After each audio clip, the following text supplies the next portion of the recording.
Early camping, tagging, and prostituting. Problems and complaints now turning into anger and fear as downtown homelessness sprawls. One big area of concern, Laclede's Landing. Residents and business owners there want to turn things around, but say the city is not stepping up. And now they're worried the city's new Bill of Rights will do more harm than good. New tonight, First Alert 4's David Emilati is live at the Landing with the new efforts to find solutions to a problem we all need help to address. The lights just turned on here at Laclede's Landing. Talking with several businesses today saying that does very little to control the issues down here. Several companies hiring their own private security, as you can see behind me, trying to police everything because city police are overwhelmed by all of the calls.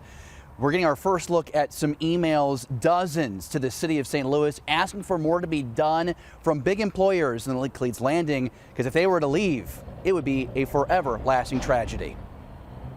This is a place that we're trying to rebuild back up to its glory days, and to have to deal with something like this is very unfortunate. This is all that's left in front of Five Aces Venue and Smokehouse after owner Antonio Ellis and his family found human feces and used needles outside their business's front door. The 2-year-old and the 4-year-old actually got out of the van and was pointing at one of them, so it's very scary. I've seen teachers have to put their kids back in the bus because there's a guy shooting up out there. Neighborhood President Jan Sandweiss says the homeless encampment on the riverfront continues to trouble the Landing, and the safety concerns continue to be ignored. What they have, whether they have a tent or they don't have a tent, it's filthy.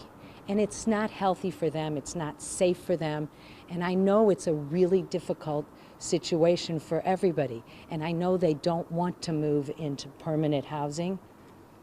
But, you know, sometimes people don't want to stop at red lights. But for the safety of everyone, you just have to do that.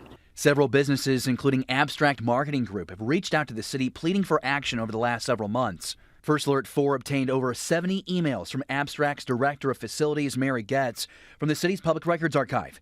On July 24th, Mary tells city leaders Mayor Tashara Jones has been unresponsive thus far on the issues on the Landing. Just days before, Mary notifies MoDOT of a homeless encampment across from one of Abstract's buildings. MoDOT replies it will monitor for large gatherings, but is not an enforcement agency. And in an email on August 7th, Mary follows up on a homeless person throwing a brick, breaking the glass to the Levy House building, saying this is the last straw. She continues, what is the plan for removing these people? And later, why are they not being arrested? It's bad. It's just complete nonsense. Gretchen Mingus is with the Adventist Group, the developers pumping more than $50 million into properties on the Landing. She says it's hypocritical to break up a homeless encampment outside City Hall, but ignore another harming businesses and scaring residents on the Landing. It's a Band-Aid for 24 hours. There's nobody down monitoring it. It's just turning into criminals basically terrorizing the unhoused, and unhoused becoming drug addicts and dealers.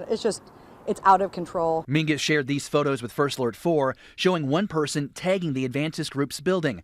A second shows an unhoused person waving a gun. Another depicting a man defecating on the street. Mingus says she fears the floodgates will open if the city's proposal to lock in a homeless Bill of Rights is successful. It will basically tell everybody in neighboring communities that this is where you come to have a get-out-of-jail-free card and do what you want. We would love to see the homeless people get help. We want to see them home. We want them to do better, but we don't want that infringing on us trying to do better for our families and our community.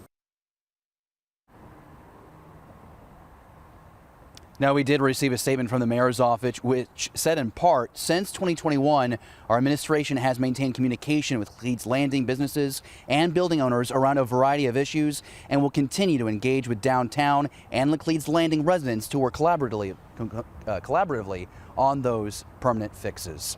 To get a full look at that statement, you can find that inside this story on the KMOV News app.